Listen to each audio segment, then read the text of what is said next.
৬ জানুয়ারি ২০২৬ মঙ্গলবার মৌসুমের সর্বনিম্ন তাপমাত্রা রেকর্ড হয়েছে রাজশাহীতে ৭ ডিগ্রি সেলসিয়াস। আবহাওয়া অফিস বলছে মঙ্গলবার রাজশাহী সহ ১০ জেলায় শৈত্যপ্রবাহ বয়ে যাচ্ছে। এর আগে গত ৩১ ডিসেম্বর মৌসুমের সর্বনিম্ন তাপমাত্রা রেকর্ড করা হয়েছিল গোপালগঞ্জে ৭.৫ ডিগ্রি সেলসিয়াস। সেই তাপমাত্রা কমে হয়েছে ৭ ডিগ্রি সেলসিয়াস। রাজশাহী আবহাওয়া অফিসের সূত্রে জানা গেছে, সোমবারের তুলনায় একদিনেই তাপমাত্রা ৩ ডিগ্রি সেলসিয়াস কমে গেছে রাজশাহীতে। গতকাল ৫ জানুয়ারি সোমবার রাজশাহীতে দিনের সর্বনিম্ন তাপমাত্রা ছিল ১০ ডিগ্রি সেলসিয়াস। অবশ্য দিনের সর্বোচ্চ রেকর্ড ছিল ১৪.৮ ডিগ্রি সেলসিয়াস।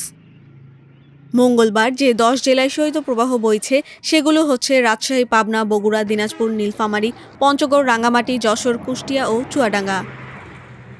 এর মধ্যে রাজশাহীতে মঙ্গলবার সকাল ৯টার সময়ও ছিল ঘন কুয়াশা। নগরের ১৪পাই এলাকায় শ্রমিকদের সঙ্গে কথা বলেন প্রথম আলোর প্রতিনিধি। সেখানে শ্রমিকরা জানিয়েছেন, শীতে তাদের হাত অবশ হয়ে আসছে। কেউ বলছেন, নিজের হাতের আঙুলের অস্তিত্বই টের পাচ্ছেন না তারা। আবহাওয়া অফিসের তথ্য অনুযায়ী, যখন কোনো এলাকায় সর্বনিম্ন তাপমাত্রা ৮.১ ডিগ্রি থেকে ১০ ডিগ্রি সেলসিয়াস থাকে, তখন তাকে মৃদু শৈত্যপ্রবাহ বলে। তাপমাত্রা ৬.১ ডিগ্রি থেকে ৮ ডিগ্রি সেলসিয়াস হলে তাকে বলা হয় মাঝারি শৈত্যপ্রবাহ।